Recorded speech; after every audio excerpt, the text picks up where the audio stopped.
I'm Jacob, and I'm an alcoholic. Hey, Jacob. There's a couple of things that a lot of people have told me that what he was just saying, that this will be a really healing experience for you. You'll open your eyes in a lot of realm. And already in just preparation for that, preparation for tonight, I've already kind of seen that. First, in that the fear that he was talking about. He first asked me to do this, and I was filled with fear and anxiety. Oh my God, I can't do it. And then God kind of helped me. He said, well, Jacob, he's asked you to talk about yourself, and who in here doesn't like doing that, right? So y'all gave me a platform to do that tonight. And the second thing was this, and it's more recently came to me. I started to write this down, and my typical self, ego, wanted to get involved, and I'm going to write this all perfect. I'm going to tell this perfect story so everybody can hear this, and blah, blah, blah, blah. And, I asked God to help me, not to do that or guide this and to give you guys a story that's good for y'all, and nothing to do with me tonight. So he decided to make work extra special for me this week, and he didn't give me time to put a lot of BS down on paper.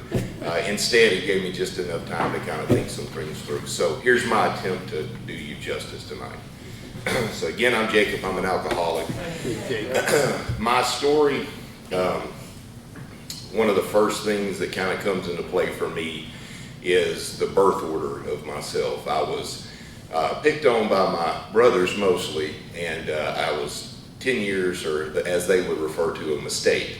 I was 10 years from my closest sibling, and I can remember those childhood years a lot. It was very lonely.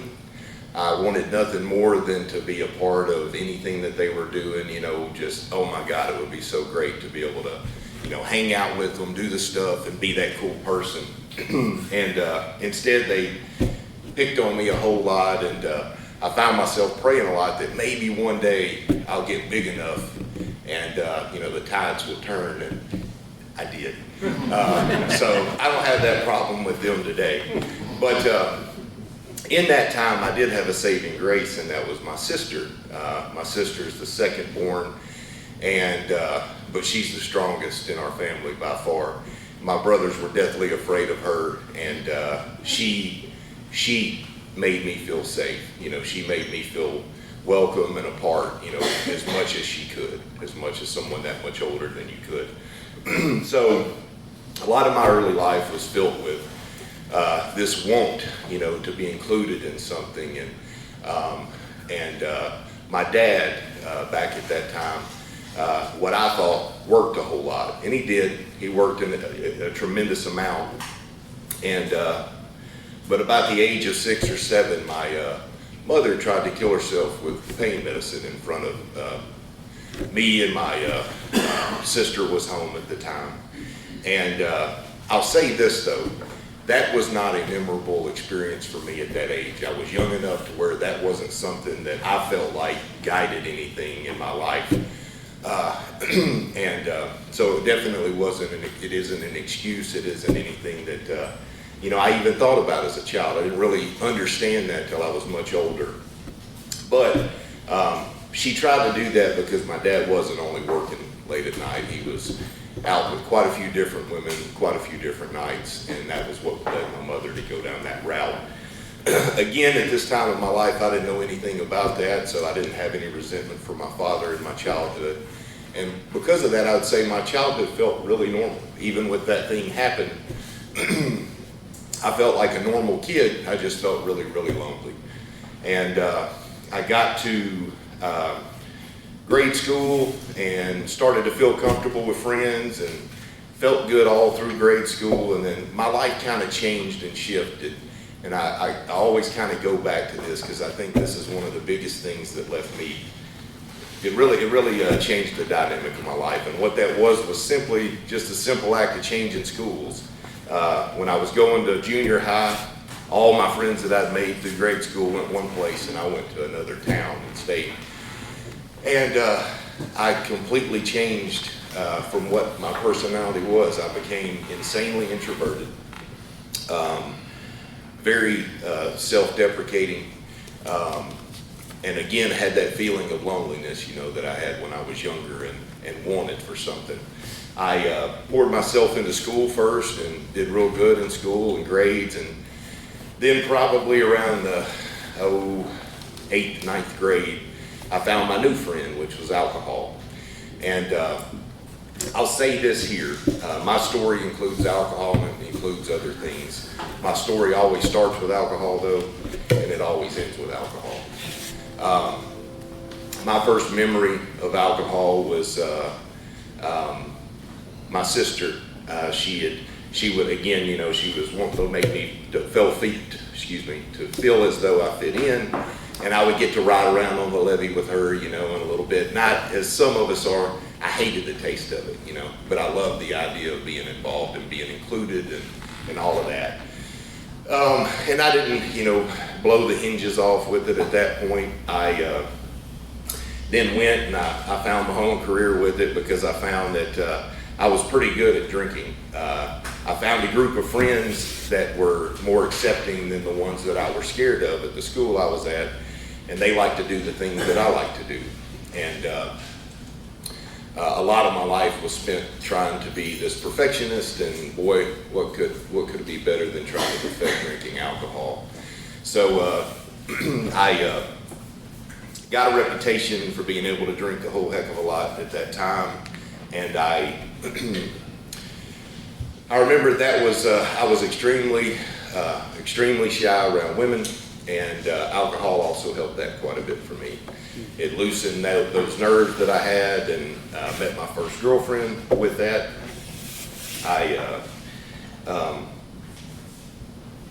Excuse me, my nerves are getting me here.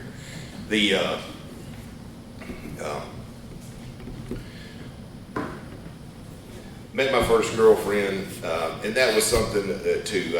I'll go back just a little bit here. When I was at that new school, another thing that I would have died for, would have done anything for, was, you know, to have a woman in my life and anything like that, you know, because I felt like I wasn't enough. I felt like I needed something to make me feel different than how I felt. And I just knew if I could have something besides me to pour myself into, that would help fix that. So I thought that answer was in a woman, and I got my first girlfriend through the aid of alcohol.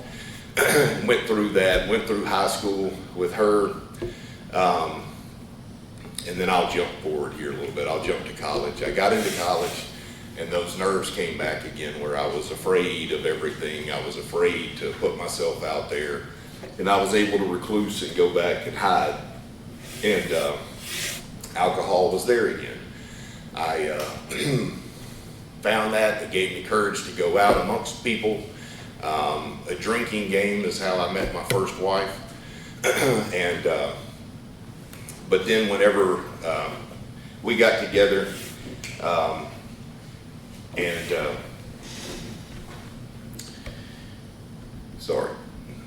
we got married at a very young age. For me, she was 6 years older than I, and again, the story of my life seems to follow this routine. Something's happening, it doesn't seem enough, so I need to add something new to that thing. So I got married, and that went great for 2 months, I think, and then I decided, hey, I'm going to join the Army. You know, because that's what you want to do right after you get married. And I didn't understand what I was doing at that point. I didn't understand I was trying to run away. You know, I was trying to run away from myself. I was trying to escape the feelings of Jacob. And my story in the Army is different than a lot that I've heard. A lot of people go to the Army and their addiction or their drinking gets way worse. Mine didn't. The Army for me was, I could pour myself into something new. I was revitalized, just like how I'd used women in the past, in the meaning a new relationship or this. I'm revitalized and I don't have to focus on me, you know. That was what the Army was at that time. So my Army career didn't have a lot to do with my alcoholism. As soon as I got done with the Army, I got divorced, the more I was around her. And I was the one that left, but she should have been the one that wanted to leave, you know. And then here's where something really opened my eyes. At this time of my life, I became aware of why my mother tried to do that when I was younger. That's when that started to really come into my mind. And then I found out why my mother tried to do that. And then the hatred for my father grew out of that. I despised him more than I've despised anybody in my entire life. And for someone to do that to my mother, and I just couldn't believe it. But what was funny here is that this is the point in my life where I started to not be faithful. This is the point in my life where, even though my relationship with my first wife was about over, we weren't divorced yet, and I decided to go and sleep with another woman. Me and my first wife, Kelly, never tried to get back together, and it proceeded on, and that woman that I slept with became my second wife. And we went along, and again, the Army, I'd already done that. Drinking, this is where I started to pour those other substances in, because I tried these other things, and, surely if I mix this stuff just right, I'll figure out something that'll make me right. And so I added a bunch of things in at this point in my life, and I grew further and further away from my second wife, as you could probably imagine. And so much so that then I did that same thing that I absolutely hated my father for, couldn't stand him. And I even told him that at this point in my life. He had called me and he said, man, your family sure would like to see you. You're always at your wife's, families for Christmas. You don't come to mine. And I blew up. It was probably good I wasn't face to face with him, because I don't know if I wouldn't have gotten physical. But I told him everything I thought about him growing up and all these different things. And he just took it, he just sat there and listened to me.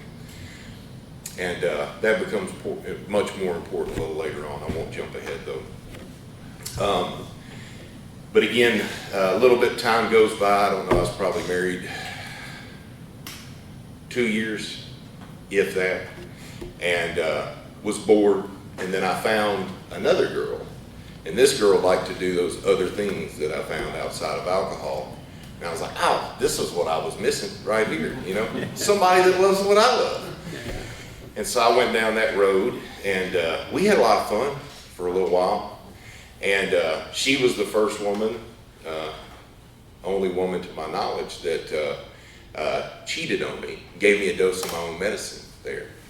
And it sucked for a little bit, I got in my feelings over it, and couldn't understand why, all these things. And that was the little funny part of my history, or at least it's funny now, let's say. That was my half-wife, because in order for her to move to Houston, where I had ran away from my problems in Conway, we decided, because she was on probation, and for her to be able to move to this new town I was going to, we had to get married. So we got a justice of the peace. We went through the process. Justice of the peace signed it. By the grace of God, that was never turned into the court system. So it wasn't an actual marriage, but it was my half-wife. And she never moved to Houston, none of that happened. But again, I go back a little here to the fact that I was heartbroken, right? Because, oh my God, I just loved her so much. I couldn't even tell you anything about her personality today. It was just the drugs that I loved. It was just the someone to share that environment with, was what I fell in love with. And but I went in a little tailspin and in Houston, and really got lost.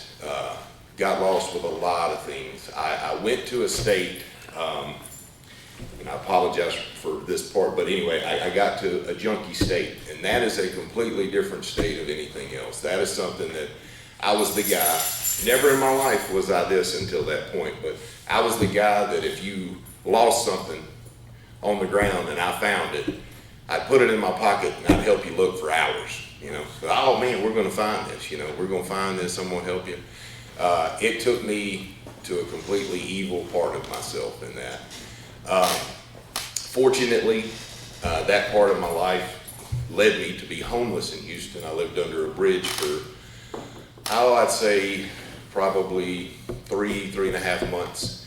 And I remembered this idiotic thought I had then, which was, I'm not going to be one of those people, that goes and asks for help. I'm not going to go to a rehab facility because that's for losers, I'm freaking homeless, living under a bridge, stink to high heavens, right? I was 145 pounds, and if you can imagine that on me is sick, just absolutely sick. Again, God tried to talk to me at this point in my life. He came and in the form of, I finally was starving beyond belief and knew it because I ran out of drugs. I ran out of anything. I ran out of alcohol, ran out of it, and I had no money. And I needed something else. And that's when I, had no cell phone, had nothing like that. We're in the era where you don't remember people's phone numbers, right? It's in your cell phone, and that's the only way that you know how to get a hold of somebody. But God intervened and reminded me what my mother's phone number was at that point in my life. And I was able to borrow somebody's phone, text that number, and I said, Mom, is there any way y'all can come get me? And the next day she said, where are you at? I told her where I was at. I was at the drug dealer's house. I gave her a gas station. I said, if you could, she said, your dad will be there tomorrow. I'll be behind the gas station at this time. And I had all my stuff that I owned, which was in like a garbage sack, back behind that gas station. And I can't imagine, being a father today, I cannot imagine what my father felt pulling up to that gas station. Driving up and seeing his son, as sickly as I looked, walk around that gas station holding a plastic bag and getting in the truck. And another God moment, I got in that truck and was driving. He said, almost jokingly, are you hungry? I said, yes, sir. And we stopped at Golden Corral, and the best piece of food I've ever put in my mouth I had there, and it wasn't because it tasted good. It was because my body had been so deprived of everything. I remember sitting down, putting it in my mouth, and having this warm feeling go all through me that I can only explain as God entering my body again. Felt nourished, completely and utterly. And then I went home with my dad. He had started this, my dad is not a farmer. He was not a man that worked with his hands. He was a bookie my entire life until he owned a liquor store. But he had got all these animals, these farm animals for my older siblings' children at that time.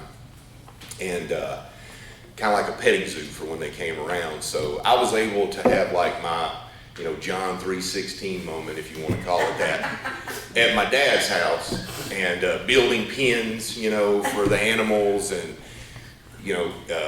shaving their hooves. And I didn't know crap about animals either at this time. See, that was a sight to see, to say the least, right? And I was there, and I didn't, the only experience I had with AA at that point in my life was one meeting. And when I was in Houston, my brother, he lived there, he had a friend, and the friend's like, hey man, why don't you come to a meeting with me? I said, okay. We went, and I figured it all out in that one meeting. The guy said, I remember it like it was yesterday, he's a biker dude, and he was talking about, hey, I found these rooms, and I was so scared that I'd never be able to have fun again, and he said, but then I started thinking about my life and all these things I like to do, like deep sea fishing or riding my bike. All I could tell you about any of those stories was the drinking. I could tell you how much beer we put in the cooler, how drunk we got. I couldn't tell you what fish we caught. I couldn't tell you, what we saw on those bike rides or anything. He goes, and hell, I could have killed anybody on those bike rides I was on. And he said, man, I quit drinking, and I realized those events are so much more fun, without alcohol in them. And that gave me a glimmer of hope, and it did something for me that day. But I didn't grasp the program at that point. I thought, it was a me thing, right? Oh, yeah, all I got to do is that, and everything will be fine. So went to my dad's, did the farm thing, wrote all these beautiful stories in my journal that were a bunch of BS. And there's some truth in them, but a bunch of BS. And stayed with him for about 3 months, and then had another opportunity in life and move up to Dyersburg, Tennessee with that first girlfriend, that I met in high school. And she just had a friend that had a construction company, and they needed somebody to be able to draft AutoCAD. So I was like, oh, great. New start, fresh start. That's all I need, right? I just need something to get away from what I'm in, and everything will be okay, just as long as I don't drink alcohol. Or at that time in my life, it was if I don't do drugs. And move up there, again, fresh start, new revitalized feeling, all this. And everything was great for a little while. And but I started drinking again, heavily. That led to things that I'd rather do. And then it was this time in my life, it was a real slow progression. I didn't do the things that I did in Houston, but I injured my back a long time ago, and my back was hurting a little bit, and went to the doctor. I got these tramadol, and that started my newest, that started the reason of why I had to come find these rooms again. But I quickly went from, needing those things to wanting those things to, again, needing those things just to feel normal. And I would do them, and I would drink, and I would start this whole cycle. But I met my third wife, and it was a different experience for me at this point. I never cheated on my third wife. I had that experience through Houston. It kind of opened my eyes to a lot of things, and that became important to me again, and or became important to me. And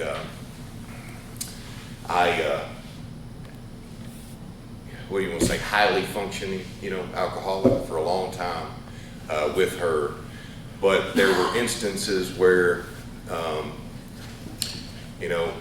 life would get a little tough, and then I would do more. I would drink more, I would use more pills, I would do anything to fill that void, to feel that feeling, to get rid of the feeling, to heighten the feeling, to do anything except for embrace the feeling that I was having, whatever feeling that was. And she put up with a lot of crap with me. I got her mom to give me pills before, and then I'd taken pills from her mother. I told her I got hammered, and my whole life, sorry to bounce back here, but my whole life, one of the most important things to me has been, don't touch a woman in any way. If I saw a man put his hands on a woman, I would lose it. And I never laid a hand on a woman my entire life, and it was like this thing that was ingrained in me that I couldn't stand the thought of that. And I never laid a hand on a woman in my entire life. A girlfriend I had hit me in the face justifiably 5 times, and I just let it happen and walked away from it. But there was this night with my ex-wife Tara, and it started with a golf event, and started with Bloody Marys and shots on the thing all night, all day long, into a customer event that night, just more obliterated on alcohol than I'd ever been in my entire life. And the event was coming to close, and I'm sure I was shelling my butt, as a lot of us do when we're in that kind of a state.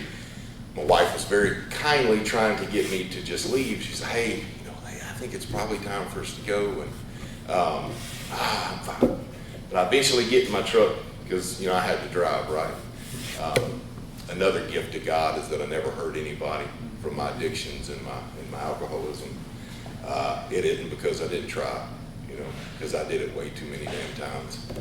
And but I had to drive my truck home. Drove home and got there, and she went and got into the bedroom, and she closed the door, and I come in. She had locked it, and I was so mad. And I was like, open the door. She wouldn't open the door, and I kicked the door open. I went in, and I didn't touch it, but I might as well have, in my opinion, because I said the most hurtful and hateful things I've ever said to a human being in my life. And that is one of the most sickening feelings I have as a human being. There's another one, but that's the most sickening the feeling that I have about myself. I was in this out-of-body experience. I remember the next day when I woke up, who the hell was that? What was that? And I was just yelling. I was yelling and pointing at her and telling her all these horrible things. But it was nasty. And the next morning I wake up and then the realization is coming to me and I'm like, oh my God. And she comes back and I don't know why, but I said, I'm sorry, I'll never drink hard liquor again. I remember telling her that, right? It's right, because we can fix it if we tweak it just right. And I remembered, for whatever reason, and we were in the process of trying to have a baby at that point. We had to do in vitro fertilization in order to do that. So she was going to have to go through all these shots and all this just misery, to have a child. And then I acted this way. But I got her to forgive me, as I was really good at doing. And we proceeded on. And I stopped drinking hard liquor at that time in my life. And I was revitalized again by the thought of having a baby, right? Like, oh, we're going to have a baby, so this will all be good. So I did decent for a little while. And by a little while, I mean probably 6 months. And then I was only drinking beer during that time. But I worked out of town a tremendous amount at that point, probably 4 days a week. And so when I would go out of town, I was like, well, she's not here.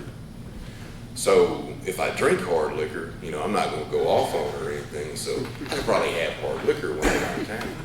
And so that's what I decided to do. And it went that way for a little while. And I got back home and those feelings that I don't like dealing with, didn't like dealing with, all of that stuff, they were still there. Jacob was still there. And I was like, well, this is what I'll do now. I only drink beer at home while I'm at work during the day. Driving around, I'll drink hard liquor. And then I'll go get a hotel room and sleep it off before I go home, right? Because I can figure it out just right. It's going to be okay. That insanity is something else when you look back at your life. And it started getting worse and worse. And then I found something harder again, because alcohol wasn't enough. Alcohol wasn't allowing me to function during the day at work. So I found one of the strongest pain medicines you could probably do. I came upon it by mistake, but it really took over my life. It was fentanyl. And I bring that up for a reason here, because I remembered thinking back then that I was this amazing dad, I thought I was an amazing dad because I played with my kids, because I provided anything that they could possibly need, because I'd do anything in the world for them. At least I thought I would. I did everything for them that my dad never did for me. And for that reason, I thought I was something else. And I was oblivious to the fact of the harm that I was putting them in all the time. I was oblivious to the fact that me on that drug could have at any time caused a wreck and killed them. Could have killed them, could have killed someone else, could have killed myself, anything in the world. Not only that, it took me a long time to come to this realization, but that drug kills people just from touching them, And I was doing a tremendous amount, and I wasn't thinking about, regardless to how well I thought I was cleaning myself up, when I would do whatever I was doing, that just the stuff on my hand from touching the thing could have killed my children at any time. What a wonderful dad. What an amazing dad I am, or was. And then Tara finally had enough. Well, almost. She came to me. She said, hey, you're either going to change, or this is over. And I remember hearing those words, and I was like, yeah, that's bullshit. She's not going to leave me. So we separated for a week or so. I stayed at a hotel and had every intention of getting better, except for I didn't do anything about it other than, remove the product out of my life for a little while. And did that, put on a good show again, and she accepted me back in a little bit. But again, God was really kind to me here. It was hard for me to see that then, but he had her, send me to go get a drug test. And then that showed up in there. And then she still gave me another chance, and I failed that chance once again. And she was done at this point, and I was laying in the bed with my daughter on Sunday night, and a man come to my house, process server, whatever you want to call him, showed up, came in, gave me a court order, said I had to get out of the house. And I had this rage, and I remember looking at that guy in the face, and the man was, Tara jokes about that today. She was like, the guy was more scared of you. He was like trying to be your buddy and help you move stuff out to your car. And at that moment, I was like, ooh, I'm so proud of that, right? The guy's scared of me. And I remember getting my stuff, and I was just filled with anger. I hated her. I hated him. I hated everything. I couldn't believe that somebody would do that to me, right? I give you this home, I do all blah, blah, blah. Man, just so confused as a human being. And my daughter's name is Emma Grace. And my greatest joy in my entire life at that point and still today was laying in a bed with her, face down, her right there looking at me, and just mouth open, a little snore that she would do. That was the only joy that I've really ever experienced in my entire life, like true, absolute joy. And that was gone. And it was gone because of me. And I didn't want to accept it right away, right? I was like, oh, I can fool this drug test. I can fool these people, right? Because I could do this, and they wouldn't know, but they would know if I did this. I was, again, still trying to adjust all this stuff and do all these things. And my court document said that, got to do all these different things. But one of the things in there, I wouldn't get overnight stays for like 6 months, And so that thing that I died so much for, right, to be there with my little baby girl, I couldn't have. And I asked Tara on your Christmas that year, I was like, is there any way like that you would let me just come over and spend the night with her? And I hated her that day, but she said no. But I'm so glad that she said no. I didn't need anybody else enabling me anymore. I'd had enough of that my entire life. I remember she said that, and all I could think is how cold could this person be, to deny me that. She was protecting our child, She didn't know if I had that dust on my hands. I didn't think about that back then. She didn't know what could happen. She didn't know what I would do, like I said, I didn't lay a hand on her, but you don't know what you will do in those different states like that. Anything could have happened. And so eventually she figured out my other tests that I was doing, where I was sneaking, tricking one of the tests. So that came out. And then I had God had finally pointed it out to me that the only damn way you're going to get your baby girl back in your life is if you change. And that was my fall to the ground moment in my life. That was my knees hit the ground, and God never left me, but I left God. I remembered crying like a baby, going through the withdrawals. I tried to do them on my own a few times. I go through the physical withdrawals, but that mental thing would kill me. But being held strong that I wasn't going to get my kids back in my life helped me to power through that. I eventually reached out to my business partner, and I told him that I needed help. I've tried to do it on my own, and I can't. And the next day he got me into a rehab facility here in Jonesboro. And I went in there completely ready. I was glad I hit my knees when I walked into that room, when I walked into that place, because I soaked up every damn thing that they said. When you go in there, you get these homework assignments your counselor gives you, and a lot of people go in there belly ache, right? Because I got to do this. I remembered asking her for extra stuff, because there's nothing more I wanted in my life than my kids. I had Max at this time too, but me and Emma had bonded, and Max was so little. So the story for me at that time, Emma was the thing that I knew and remembered. She was my grace. And but I went to rehab. I got out of rehab. I found this place here. I found that beautiful man right over there.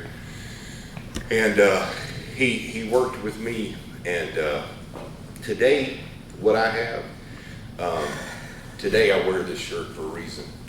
I'm very proud of the dad that I am today.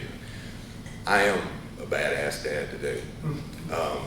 And the greatest compliment that I get in my life today has nothing to do with success.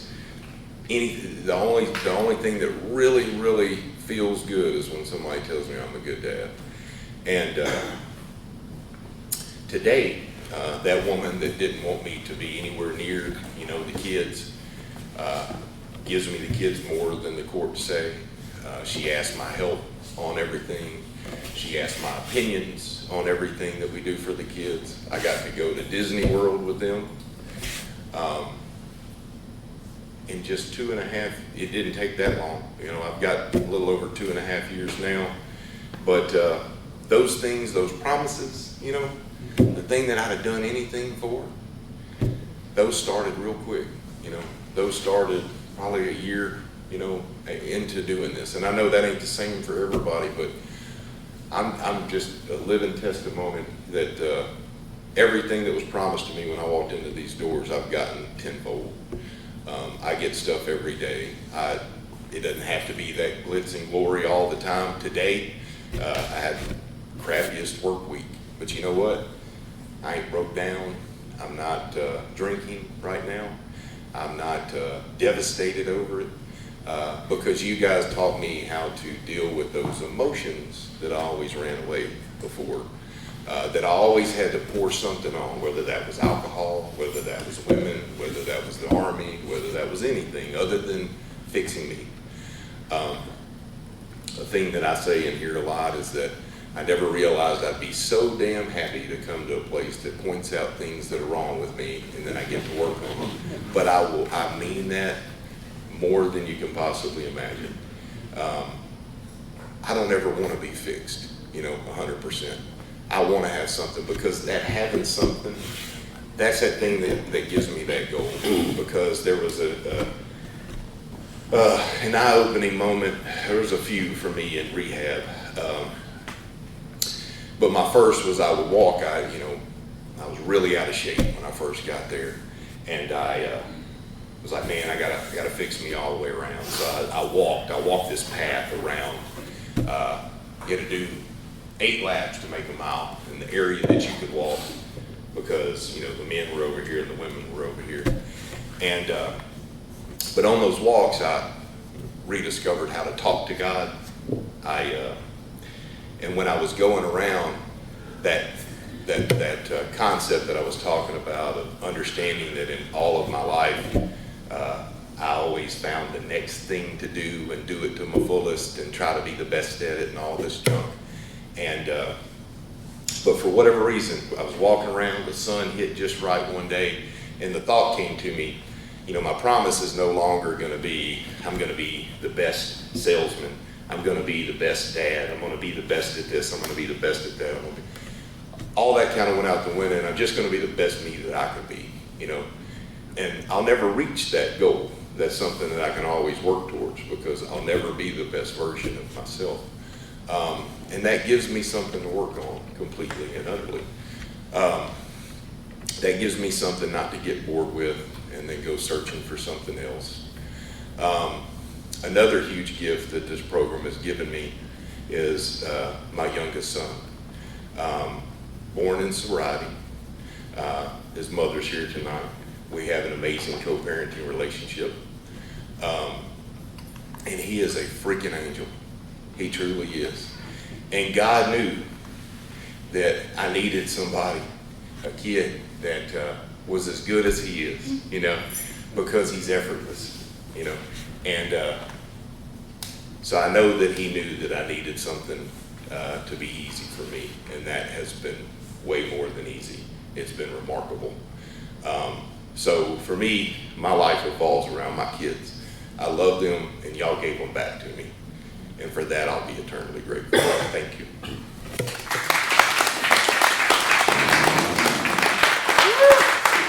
Great job.